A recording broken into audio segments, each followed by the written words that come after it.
हाय मोनिका। सूरज मोनिका के घर पार्टी में पहुंच चुका था। सूरज को स्कूल से लौटते हुए काफी देर हो गई थी। लगभग आधी रात का समय होने को आ गया था। सॉरी, मैं काफी लेट हो गया मोनिका, वो सब लोग स्कूल में। सूरज ने मोनिका को समझाते हुए कहा। मोनिका ने सूरज के होठों पर उंगली रखते हुए कहा, आज की रात किसी को देर नहीं होगी सूरज, तुम कपड़े चेंज कर लो। प्रबॉट भी आता ही होगा। पार्टी फर्स्ट फ्लोर पर है, फ्रेश होकर ऊपर आ जाओ। मोनिका अब भी हेड मिस्ट्रेस की ड्रेस में ही थी। ऊपर वाले फ्लोर से हंसने की आवाजें भी आ रही थी। तुम नीचे गेस्ट रूम में फ्रेश हो जाओ, तुम्हारे लिए कपड़े भी वही रखे हैं। सूरज ने अंदाजा लगाया कि शायद लिया और शनाया ऊपर ही हैं। उन तीनों के अलावा कोई और नहीं था वहां। सूरज मोनिका के कहने पर नीचे वाले गेस्ट रूम में फ्रेश होने और कपड़े चेंज करने चला गया। इधर प्रोबॉट की लैब में बेसमेंट की पिछली दीवार लगभग टूट चुकी थी। बस कुछ और वारों में वो ध्वस्त होने वाली थी। कम ऑन गाइस, बस कुछ पल और हम सब प्रोबॉट की गिरफ्त से आजाद हो जाएंगे, प्रोफेसर मिया ने चिल्लाकर कहा। प्रोफेसर मिया सबसे ज्यादा जोश में थी। उनकी आवाज सुनकर सभी लोगों ने तेजी से दीवार पर वार करने शुरू कर दिए। बस हो गया, हो गया, हो गया। सभी ने एक साथ एक बार उसी दीवार पर वार किया और पूरी दीवार ढह गई। सभी लोगों के खुशी की आवाजें गूंजने लगी। उन सब के सामने दीवार का मलबा था और धूल ही धूल थी। एक दूसरे को देख पाना मुश्किल हो रहा था। सब आपस में गले लगकर एक दूसरे को बधाई दे रहे थे। थैंक यू प्रोफेसर स्टीन और प्रोफेसर हार्प, आप दोनों के कारण आज हम सब आजाद हैं, माया ने कहा। उसके कमजोर शरीर में जैसे दोबारा जान आ गई थी। रवि ने उसे पीछे से आकर गले लगा लिया। मुझे लगता है हमारे साथ साथ प्रोफेसर मिया भी बधाई की पात्र हैं। उनके जोश के कारण ही हम ये दीवार इतनी जल्दी तोड़ पाए, वरना हमें तो कुछ और घंटे भी लग सकते थे, प्रोफेसर हार्प ने कहा। बिल्कुल सही कहा हार्प ने, प्रोफेसर स्टीन ने कहा और उड़ती धूल में देखकर आवाज लगाई, मिया, मिया। अरे वो रही मिया, धूल से अलग होकर खड़ी है, हम भी वही चलते हैं।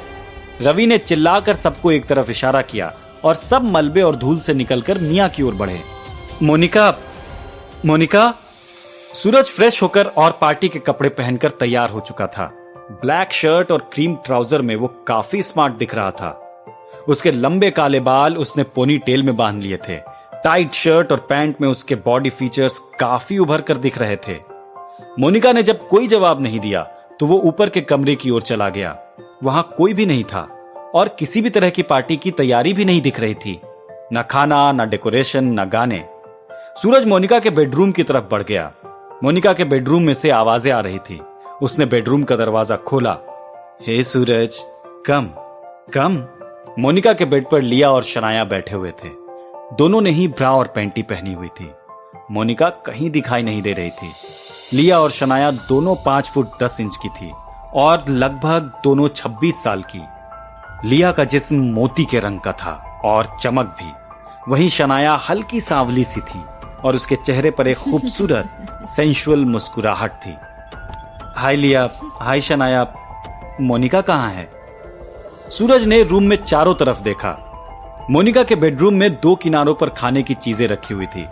पूरे कमरे में हल्की सी रोशनी थी, जैसे कि कई मोमबत्तियां जल रही हों। मध्यम रोमांटिक म्यूजिक बज रहा था। पूरे बेडरूम में सजावट थी। छत पर आर्टिफिशियल छोटे छोटे रंग बिरंगे पटाखे फूट रहे थे। मोनिका के बेड के पास 2 एक्स्ट्रा सोफे लगे हुए थे और उनके सामने लगी टेबल पर काफी सारी बोतलें रखी हुई थी। सूरज समझ गया कि पार्टी मोनिका के बेडरूम तक ही रहने वाली थी। मोनिका भी आ जाएगी सूरज, तब तक तुम हमारे साथ पार्टी करो, शनाया ने सूरज से कहा और लिया के होठों पर अपने होठ लगा दिए। लिया के दोनों हाथ शनाया के उरोजों पर थे और शनाया के दोनों हाथ लिया की गर्दन पर मजबूती से जमे हुए थे। सूरज बेडरूम का दरवाजा लगाकर अंदर आ गया था। उन दोनों को देखकर उसे शीना की याद आ गई कि किस तरह शीना उसकी जीत पर उसे अपने बेडरूम में ट्रीट देती थी। उसने शीना को अपने दिमाग से निकाल दिया और शनाया की आंखों में देखा। सूरज, तुमने कितनी बहादुरी से वाटर को अकेले ही हरा दिया, उस बड़े जंगली खूंखार जानवर को, शनाया ने लिया के होठ को काटते हुए कहा और लिया को बिस्तर पर लिटाकर सूरज के पास आ गई। तुम्हारी बहादुरी, तुम्हारा गुस्सा, तुम्हारा शरीर, शनाया ने सूरज के सीने पर हाथ फिराते हुए कहा। Thank you Shanaya. सूरज ने शनाया की कमर पर हाथ रखकर उसे खींच लिया शनाया ने उसके कमर पर हाथ फिराते हुए उसकी बेल्ट निकालकर फेंक दी। मुझे तुम्हारी बहादुरी चाहिए, तुम्हारा गुस्सा चाहिए, तुम्हारा शरीर चाहिए सूरज। ये कहकर शनाया ने सूरज को चूम लिया और उसे धक्का देकर सोफे पर गिरा दिया। वो उसके सामने घुटनों पर बैठ गई। शनाया, मोनिका को भी आ जाने दो, it will be more fun then. लिया मोनिका के बिस्तर पर आराम से लेटी हुई थी। उसे कोई जल्दी नहीं थी। वो सूरज और शनाया को देखना चाहती थी। मोनिका जल्दी आ जाएगी लिया, और तुम्हें तो वैसे भी देखना ही पसंद है ना। मैं तुम्हें आज सबसे शानदार शो दिखाऊंगी। उसने सूरज की तरफ मुड़कर देखा और कहा, तुम्हें तो कोई जल्दी नहीं है ना। शनाया के हाथ सूरज के पैंट को खोल रहे थे। सूरज ने ना में सिर हिला दिया। उसने अपनी पूरी बॉडी को ढीला छोड़ दिया था। पिछले कुछ दिनों में उसके साथ जो बहुत कुछ हुआ था, वो उन सब चीजों से कुछ देर के लिए मुक्ति चाहता था। उसने अपना दिमाग खाली कर दिया और अपना सिर सोफे पर टिका लिया। लिया के हाथ उसके खुद के शरीर पर रेंगने लगे थे। सूरज, मैं तुम्हें आज का सबसे खूबसूरत और एक्साइट करने वाला प्राइज दूंगी। शनाया ने अपनी ब्रा उतार कर फेंक दी और सूरज की गोद में आकर बैठ गई। इधर प्रोबॉट की लैब के बेसमेंट की दीवार के मलबे और धूल के बादल से निकलकर सभी प्रोफेसर मिया के पास पहुंच गए थे। सबसे आगे माया थी। माया की आंखों में पहले अविश्वास और फिर डर भर गया था। मिया! माया की चीख ने सबके होश उड़ा दिए थे। सबने मिया की ओर देखा। मिया की गर्दन एक ओर लुढ़की पड़ी थी और उसके मुंह से खून निकल रहा था। उसकी गर्दन पर 2 हाथ कसे हुए थे और मिया की आंखें बाहर निकली हुई थी। मिया की गर्दन अपने हाथों से मरोड़ने के बाद प्रोबॉट मुस्कुरा रहा था। प्रोबॉट कमीने! रवि चीखते हुए प्रोबॉट पर हमला करने के लिए उसकी ओर बढ़ा और जैसे ही प्रोबॉट के पास पहुंचा तो प्रोबॉट ने मिया की लाश उस पर उछाल दी। रवि ने मिया की लाश को पकड़ लिया। उसकी गर्दन पर प्रोबॉट की उंगलियों के निशान छपे हुए थे। मुझसे भागने की कोशिश कर रहे थे, मेरे प्लान को बिगाड़ना चाह रहे थे। अगली बार सोचा तुम मौत से भी बुरा हाल होगा तुम सबका। प्रोबॉट इस समय पूरा पागल नजर आ रहा था। सभी लोग मिया की लाश पकड़े हुए रवि के चारों तरफ खड़े हो गए थे। क्यों किया तुमने ऐसा? रवि ने चिल्लाकर पूछा। अरे तुम्हारी बेटी जैसी थी मिया। पर मेरी कोई बेटी नहीं है रवि, और यह सबक है तुम सबके लिए कि अगर दोबारा यहां से भागने की कोशिश की तो सब के सब मारे जाओगे। प्रोबॉट की रिंग चमकने लगी थी। उसे चमकता हुआ देखकर सबके चेहरे पर दहशत भर गई थी। जानते हो ना इस चमक का मतलब मेरे दोस्तों? तो अब चुपचाप मिया को यही छोड़कर सभी लोग बेसमेंट में वापस चले जाओ। प्रोबॉट की आवाज में रीढ़ की हड्डी को सिहरा देने वाली ठंडक थी। रवि ने मिया के शरीर को जमीन पर लिटाया और उसकी आंखें बंद कर दी। तभी बारिश शुरू हो गई। रवि, माया, प्रोफेसर स्टीन और प्रोफेसर हार्प के साथ बाकी सभी प्रोफेसर रो रहे थे। प्रोबॉट ने उन्हें इशारा किया और वो सब वापस बेसमेंट में चले गए। उन सब की आंखें मिया पर टिकी हुई थी। प्रोबॉट ने लोहे का गेट गिरा दिया। उन सब के सामने आखिरी दृश्य था मिया की लाश और उसके पास खड़ा हंसता हुआ प्रोबॉट। इधर बिजली चमकने से मोनिका के बेडरूम में डिस्को लाइट जैसी रोशनी हो रही थी। शनाया सूरज को लैप डांस दे रही थी। सूरज की शर्ट जमीन पर थी और पैंट आधी उतरी हुई। शनाया, अब तुम लिया के पास जा सकती हो। मोनिका बाथरूम से निकलकर आ गई थी। शनाया को सूरज की गोद में बैठा देखकर मोनिका के चेहरे पर एक अजीब सा भाव आ गया था। शनाया ने उसकी बात अनसुनी कर दी और फिर से सूरज को चूमने लगी। उसकी आंखों में मोनिका के लिए बगावत दिख रही थी, जैसे वो जानबूझकर मोनिका को उकसाना चाहती हो। मोनिका सूरज और शनाया के पास पहुंची। लिया ये सब कुछ बहुत गौर से देख रही थी। उसके कपड़े बिस्तर के पास पड़े हुए थे। शनाया, मेरी बात कभी अनसुनी मत करना। मोनिका ने शनाया के बाल पकड़े और धीरे से उसे अपनी ओर खींचा। सूरज अभी भी सोफे पर सिर टिकाकर बैठा था और उसकी आंखें बंद थी। मोनिका ने शनाया की गर्दन पर दूसरा हाथ रखा और उसे चूम लिया। जैसे ही मोनिका के होंठ उसके होंठों से टकराए, शनाया की आंखें बंद हो गई। उसकी कमर सूरज की गोद में आगे पीछे होने लगे। उसके हाथ मोनिका की कमर पर कसने लगे। मोनिका ने उसके बालों को झटके से खींचकर सूरज की गोद में से उसे उठा दिया और बिस्तर पर गिरा दिया। मोनिका, इस बार जरा आराम से, पिछली बार की बात याद है ना? लिया ने बिस्तर पर उलटकर लेटते हुए अपनी कमर ऊपर कर ली। उसकी कमर पर दांतों के निशान थे। लिया, आज तुम सिर्फ देखोगी, मोनिका आज सिर्फ मेरी है। शनाया ने मोनिका को अपनी ओर खींचते हुए कहा और मोनिका ने उसकी टांगों को चूमना शुरू कर दिया। लगभग आधे घंटे बाद शनाया पसीने से भीगी हुई थी। उसकी सांसें भारी हो चुकी थी। उसके हाथ उसके सिर के ऊपर खुले बालों पर पसरे हुए थे। आंखें बंद थी और चेहरे पर सेटिस्फैक्शन था। लिया, अब शनाया तुम्हारी, मोनिका ने लिया की ओर देखते हुए कहा और लिया के होठों को काट कर सूरज के पास चली गई। लिया ने शनाया के खुले हाथों में अपनी उंगलियां फंसाई और एक बार फिर दोनों की मुट्ठियां कस गई और सांसों के भारी होने की आवाज कमरे में भरने लगी। मोनिका सूरज के पास पहुंचकर उसके सामने खड़ी हो गई। सूरज को जब यह एहसास हुआ कि कोई उसे देख रहा है तो उसने आंखें खोली। मोनिका ने ब्लैक कलर का सिल्क जैसे कपड़े का वन पीस पहन रखा था। उसके बाल जूड़े में कस कर बंधे हुए थे। उसकी कमर पर एक टैटू बना हुआ था जिसमें एक नागिन एक नाग का शिकार कर रही थी। सूरज ने मोनिका की आंखों में घूर कर देखा। मोनिका ने अपने हाथ अपनी पीठ के पीछे कर लिए और झुकते हुए अपना चेहरा सूरज के पास ले आई। मैं तुम्हारी हर विश को पूरा करूंगी मास्टर। इतना कहकर मोनिका ने अपना जूड़ा खोल दिया। उसके बाल बिखर कर सूरज के चेहरे और सीने पर आ गए। मोनिका ने सामने रखी टेबल पर अपने सिर को टिका लिया। उसकी पीठ सूरज के सामने थी। हर विश पूरी करोगी? यस मास्टर, हर विश। सूरज की उंगलियां मोनिका के पीठ पर चलने लगी। मोनिका के मुंह से सिसकियां निकल रही थी। सूरज ने मोनिका की ड्रेस के हुक को तोड़ दिया और मोनिका के बाल पकड़कर झटके से उसकी गर्दन पीछे करके उसकी ड्रेस उतार दी। तुमने तो कहा था कि कुछ जंगली जानवरों का शिकार बहुत मुश्किल होता है। मास्टर, अभी तो खेल शुरू हुआ है, शिकार तो अभी बाकी है। यह कहकर मोनिका ने सूरज के जिस्म पर दोनों हाथ रख दिए। सूरज का बदन जलने लगा था, साथ ही मोनिका का भी। सूरज ने मोनिका को चूमा और उसे टेबल पर लिटा दिया। सूरज की ताकतवर बाहों ने मोनिका की कलाइयों को जकड़ रखा था।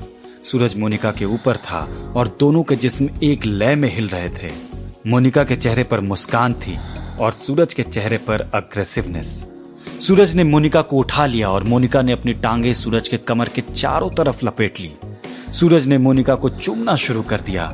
मोनिका ने भी सूरज को रिस्पॉन्स करना शुरू कर दिया। सूरज की पीठ और सीने पर मोनिका के नाखून के निशान बनने लगे। दोनों की सांसें तेज हो गई थी। दोनों के शरीर पसीने से भीगने लगे। सूरज ने मोनिका को बिस्तर पर लिटा दिया और उसकी उठी हुई टांगों को चूमने लगा। मोनिका के हाथ उसके बालों में थे और उसकी आंखें बंद थी। उसका शरीर बहुत तेजी से हिल रहा था और उसके मुंह से सिसकियां और हल्की कराह निकल रही थी। उनके ठीक बगल में लिया और शनाया के जिस्म एक दूसरे के ऊपर थे और उनकी आवाजें भी कमरे में गूंजती आवाजों में शामिल हो गई। शनाया के हाथों ने लिया की गर्दन को पकड़ रखा था और लिया के हाथों ने मोनिका के हाथों को, और लिया की आंखें मोनिका के चेहरे पर टिकी हुई थी। वो उसकी कराहों से बहुत एक्साइटेड हो गई थी। सूरज के जिस्म से आती खुशबू से मोनिका मदहोशी की हालत में चली गई थी। उसके बदन से उसका कंट्रोल खो चुका था। उसकी सांसें बढ़ती चली गई और कराहें भी, साथ ही सूरज के बदन की चाल भी। अगले ही पल सूरज और मोनिका के मुंह से एक साथ एक्साइटमेंट की आवाज निकली और साथ ही लिया और शनाया की भी। चारों शरीर बिस्तर पर निढाल होकर पड़े हुए थे। मोनिका, शनाया और लिया के चेहरों पर संतुष्टि थी और सूरज की आंखों में शीना। उसने जैसे ही आंखें बंद की उसे नींद आ गई और एक आंसू रिसकर उसके चेहरे पर बह निकला। क्या सूरज मोनिका से प्यार कर पाएगा? प्रोबॉट की कैद में फंसे हुए रवि और माया क्या करेंगे? अकीरा सूरज और मोनिका के रिश्ते को जानकर कैसे रिएक्ट करेगी? सभी सवालों के जवाब जानने के लिए सुनते रहिए साकुरा द मिस्ट्री आइलैंड, सिर्फ पॉकेट एफएम पर।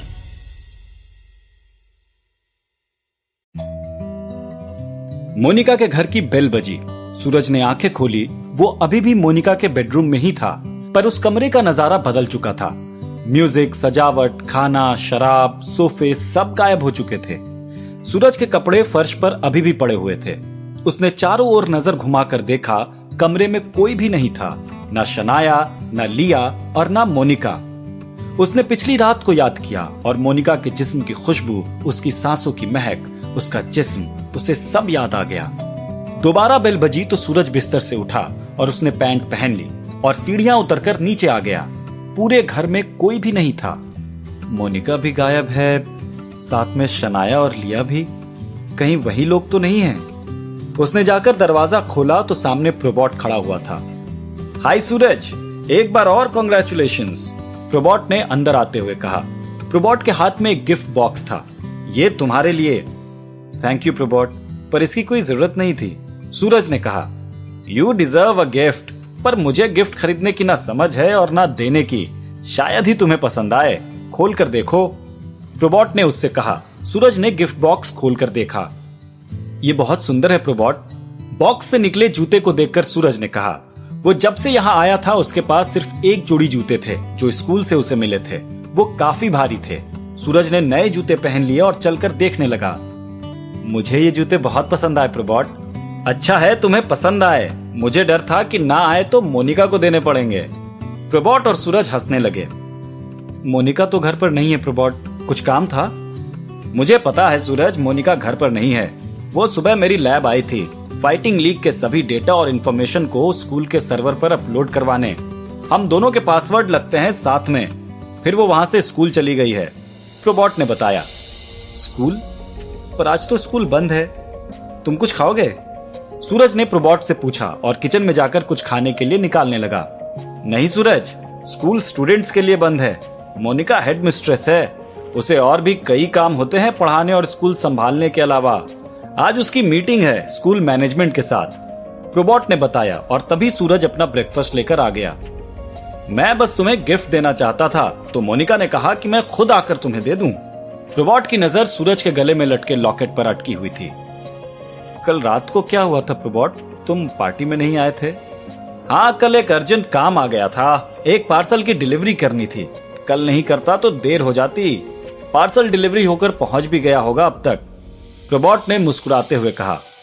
इधर इस दुनिया में विक्रम अंकल, रघु और प्रोफेसर शर्मा पिछले कुछ दिनों से दिन रात एक करके दूसरी दुनिया, सूरज, लॉकेट, शरद, रवि और माया के बारे में पता करने की कोशिश कर रहे थे। हालांकि उनके हाथ अभी तक कोई कामयाबी नहीं लगी थी, पर विक्रम अंकल के इरादे मजबूत थे। ना उन्होंने हार मानी थी और ना ही रघु ने। प्रोफेसर शर्मा रघु और विक्रम अंकल की दृढ़ इच्छा से हैरान थे। जितना विश्वास प्रोफेसर शर्मा को खुद पर नहीं था, उससे ज्यादा भरोसा वो दोनों उन पर दिखा रहे थे। प्रोफेसर शर्मा, कुछ पता चला आगे? कंप्यूटर में कोई जानकारी मिली या डॉक्यूमेंट्स में किसी भी तरह की, कुछ भी छोटी ही सही? विक्रम अंकल ने प्रोफेसर शर्मा से खाने के समय पूछा। विक्रम अंकल हर रोज कम से कम 5 बार ये सवाल प्रोफेसर शर्मा से पूछते थे और उन्हें हमेशा बस एक ही जवाब मिलता था। नहीं विक्रम, अभी नहीं, माफ करना, पर डॉक्यूमेंट्स में तो कुछ भी नहीं है सिवाय दूसरी दुनिया में जाने की टेक्निकल जानकारी के अलावा। और कंप्यूटर में भी कुछ खास हाथ नहीं लगा। मुझे लगा था कि कंप्यूटर से हमें काफी कुछ पता लग जाएगा, पर लगता है शरद ने कंप्यूटर से भी काफी सारी इंफॉर्मेशन या तो डिलीट कर दी है या छुपा दी है। मुझे अगर थोड़ा और टाइम मिलेगा तो मैं उन फाइल्स और इंफॉर्मेशन को दोबारा ला सकता हूँ। मुझे कुछ देर और दो, प्रोफेसर शर्मा ने विक्रम अंकल के चेहरे को देखते हुए कहा। कुछ पलों के लिए विक्रम अंकल के चेहरे पर उदासी छा गई थी। आप चिंता मत कीजिए अंकल, सूरज हमें मिल जाएगा। हमारे पास वैसे भी सभी जरूरी चीजें हैं जिससे हम उसका पता लगा सकते हैं। ये लॉकेट, ये कंप्यूटर और प्रोफेसर शर्मा भी। रघु ने विक्रम अंकल को दिलासा दिया। विक्रम अंकल के चेहरे पर एक बार फिर हिम्मत नजर आने लगी। विक्रम, तुम चिंता मत करो, मेरे पास एक आइडिया है, मैं उसे चेक करके देखता हूँ, शायद काम बन जाए, प्रोफेसर शर्मा ने कहा। और विक्रम अंकल का कंधा थपथपाकर कंप्यूटर लैब की ओर चले गए। इधर नई दुनिया में मोनिका के घर से सूरज और प्रोबॉट साथ निकले। प्रोबॉट अपनी लैब की ओर चला गया और सूरज पाशो शहर घूमने निकल पड़ा। उसे यह अच्छी तरह से ध्यान में था कि वो अब अकेला था, कोई भी दोस्त नहीं था उसका इस नई दुनिया में। प्रोबॉट ने उसकी काफी मदद की थी और मोनिका ने भी। कल रात के बाद मोनिका और सूरज काफी करीब भी आ गए थे, पर फिर भी सूरज के मन में कुछ खालीपन सा था। उसने अपने मन को बहलाने के लिए पाशो शहर के मार्केट की ओर अपने कदम मोड़ लिए। उसे रघु की याद आ रही थी। जिस दिन भी दोनों को टाइम मिलता था, दोनों घूमने निकल जाते थे इंदौर में। कभी छप्पन दुकान, कभी सराफा, कभी विजयवाड़ा, कभी मूवी देखने थिएटर, कभी मेला, तो कभी बस यूं ही रात को लॉन्ग ड्राइव पे। और इंदौर के खाने की तो बात ही क्या थी। यहाँ का बोरिंग और बेस्वाद खाना खा खा कर मैं थक चुका हूं। काश मैं वापस इंदौर जा पाता। सूरज ने अपनी मुट्ठी से लॉकेट को पकड़ा हुआ था। उसे लग रहा था कि वो बस अभी लॉकेट का बटन दबाए, उसमें से हरी रोशनी निकले और वो वापस इंदौर पहुंच जाए। तभी उसे एक एडवर्टीजमेंट दिखाई दी और वो खुश होकर उसकी तरफ चल पड़ा। टेस्ट मेकर से सच में अपने मनपसंद टेस्ट को महसूस किया जा सकता है। सूरज एडवर्टीजमेंट के नीचे बनी शॉप में पहुंच गया था, जो एक रेस्टोरेंट जैसी दिख रही थी। सामने बहुत सारे डिवाइस और चिप्स रखी हुई थी। बिल्कुल, आपके दिमाग में मौजूद जितने टेस्ट आपको याद हैं, ये चिप लगाने से आप जो खाएंगे उस खाने में आपके सोचे गए टेस्ट जैसा फ्लेवर आएगा। उस शॉप में खड़ी 30 साल की लड़की ने उससे कहा, सच में जादू है ये तो। ये बुदबुदाते हुए सूरज को ध्यान आया कि जब से वो यहाँ आया था तब से उसने किसी भी ऐसे इंसान को नहीं देखा था जो जरूरत से ज्यादा मोटा हो। उसे लगा ऐसी ही तकनीकों और आविष्कारों से इन्होंने शायद मोटापे पर काबू पा लिया था। ओके, आप मुझे एक चिप दे दीजिए, इसे यूज कैसे करना है? जैसे ही सूरज ने उस लड़की से यह सवाल पूछा, उसने उसे घूर कर देखा। सूरज समझ गया कि उसने फिर गलती कर दी थी। इसे अपनी जीभ के नीचे लगा लो, ये वहीं रहेगी, कोई भी दिक्कत नहीं होगी। लड़की ने उसे बताया तो सूरज को पृथ्वी पर आने वाले कार्टून डोरेमोन की याद आ गई।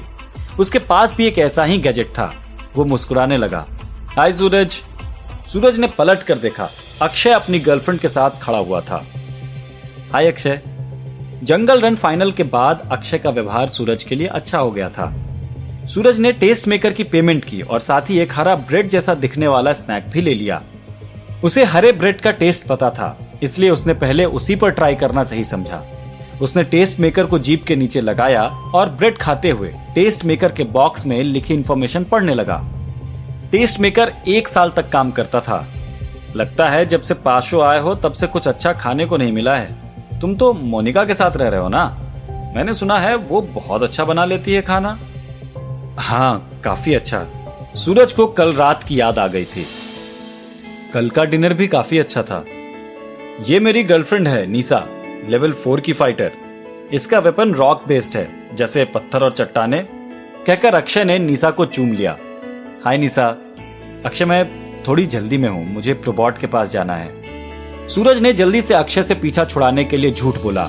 उसे आज का दिन मिला था और वो उस अनजान औरत के बारे में पता लगाना चाह रहा था जिसने उसकी मदद की थी। उसे लग रहा था कि वो अनजान टिप भी उसे उसी अनजान औरत ने ही दी थी। इसलिए उसने फाइटिंग लीग के फाइनल के बाद मोनिका से उस टिप के बारे में बात नहीं की थी। उसने सोचा था कि अगर वो औरत सबसे छुपना चाह रही थी तो वो उसका पता अपने आप ही लगाएगा। ठीक है सूरज, बाय, स्कूल में मिलते हैं, अक्षय ने कहा और निशा के साथ चला गया। इधर प्रोबॉट की लैब में मिया के मारे जाने के बाद माया शॉक में चली गई थी। सभी लोगों ने बड़ी मुश्किल से प्रोबॉट को मनाकर उसके लिए दवाओं का इंतजाम किया था। ये सब मेरी वजह से हुआ है, प्रोफेसर स्टीन ने कहा। काश मैंने आप सबको कुछ भी नहीं बताया होता तो आज मिया जिंदा होती। प्रोफेसर हार्प ने प्रोफेसर स्टीन को संभालते हुए कहा, इसमें आपकी गलती नहीं है प्रोफेसर स्टीन। हम सबने अपनी मर्जी से आपका साथ दिया था। हम सबको आजाद होना था। गलती सिर्फ और सिर्फ प्रोबॉट की है और आज नहीं तो कल उसे इसकी सजा मिलेगी। कौन देगा मुझे सजा? तुम सब। प्रोबॉट वापस बेसमेंट में आ चुका था। उसने बेसमेंट की टूटी हुई दीवार की जगह डिवाइस लगाकर एक अदृश्य दीवार बना दी थी और बाहर से लोहे का गेट था ही। उसके हाथ में गैजेट था। उसे देखते ही सभी लोग पीछे हट गए। तुमने मिया को मारकर अच्छा नहीं किया प्रोबॉट, तुम्हें इसकी कीमत चुकानी पड़ेगी। रवि की आवाज में गुस्सा था। रवि, ये कैसी बातें कर रहे हो? मिया का हाल देखा ना? क्या माया का भी वही हाल देखना चाहते हो? प्रोबॉट के चेहरे पर पागलपन छाने लगा था। शरद, तुम पागल हो चुके हो, रवि ने चिल्लाकर कहा। अचानक प्रोबॉट ने रवि को गर्दन से पकड़ लिया और उसे जमीन पर गिराकर अपना गैजेट उसके मुंह के सामने रख दिया। पागल? मैं पागल? प्रोबॉट की आवाज खूंखार हो गई थी। पागल मैं हूं कि तुम हो? माया है, तुम सब हो। हाँ, तुम सब पागल हो। तुम सब के पास ऐसे डिवाइस थे जिनसे तुम दुनिया जीत सकते थे और उन पर राज कर सकते थे। सभी दुनियाओं के भगवान बन सकते थे, पर तुम सब में हिम्मत नहीं थी। मुझ में यह करने की हिम्मत थी तो सबने मुझे पागल कह दिया। प्रोबॉट के मुंह से लार टपकने लगी थी। उसका पूरा चेहरा लाल पड़ गया था और बहुत डरावना दिख रहा था। उसे छोड़ दो शरद, प्लीज, माया ने प्रोबॉट से चिल्लाकर कहा। वो अपने बिस्तर पर लेटी हुई थी। उसकी हालत काफी कमजोर थी। रोबोट ने रवि को छोड़ दिया। शरद मर चुका है माया, तुम्हारे लिए, रवि के लिए, सबके लिए। रोबोट की आंखें लाल हो चुकी थी। वो पलटकर चला गया। इधर इस दुनिया में प्रोफेसर शर्मा को कंप्यूटर में कुछ नई फाइल्स मिली थी। उन्होंने अभी तक विक्रम अंकल और रघु को यह नहीं बताया था। उन्होंने सोचा था कि पहले वो खुद चेक कर लें, फिर उन्हें बताएंगे। इस फाइल में माया, रवि और शरद का नाम है और साथ में D1, D2, D3 लिखा हुआ है। क्या है ये सब? उसी के साथ बनी दूसरी फाइल में D1, D2, D3 के सामने कुछ नंबर लिखे हुए थे। प्रोफेसर शर्मा को कुछ समझ नहीं आया। उस फाइल में कुछ फोटोज भी थी। उसने उसे ओपन किया और फोटोज देखी। उसमें 2 लॉकेट जैसे डिवाइस की फोटोज थी। इन फोटोज में सिर्फ D1 और D2 लिखा हुआ था। D1 के नीचे बने बटन में M लिखा हुआ था और D2 के नीचे R लिखा हुआ था। प्रोफेसर शर्मा समझ गए कि लॉकेट जैसे डिवाइस माया और रवि के थे। रघु 1 मिनट यहां आना, प्रोफेसर शर्मा ने आवाज लगाई। रघु तुरंत आ गया। 1 मिनट लॉकेट दिखाना। रघु ने वो लॉकेट प्रोफेसर शर्मा को दिया। प्रोफेसर शर्मा ने उसके बटन को चेक किया। उस पर R लिखा हुआ था।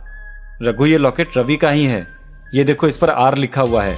कंप्यूटर में इसकी जानकारी है, देखो। रघु ने लॉकेट और कंप्यूटर में देखा। मुझे लगता है हम धीरे धीरे सूरज के करीब पहुंच रहे हैं। प्रोफेसर शर्मा की आंखों में चमक थी। इधर सूरज पाशो शहर के पूर्वी छोर पर आ चुका था, रेगिस्तान के पास।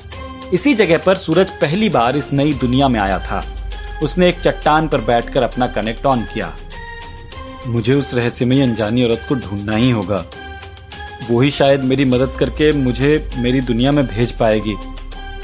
उसने अपने कनेक्ट में फोटो को ध्यान से देखा, पर फोकस वाटर पर होने के कारण और उसके भागने के कारण फोटो धुंधली आई थी। सूरज अब फ्रस्ट्रेट होने लगा था। ना कोई दोस्त था, ना इस नई दुनिया में किसी पर पूरी तरह भरोसा किया जा सकता था। उसके मन की बात सुनने वाला भी कोई नहीं था। उसने कनेक्ट बंद कर दिया और चट्टान पर खड़ा होकर चिल्लाने लगा, वो अपने अंदर का सारा गुस्सा, सारी बातें निकाल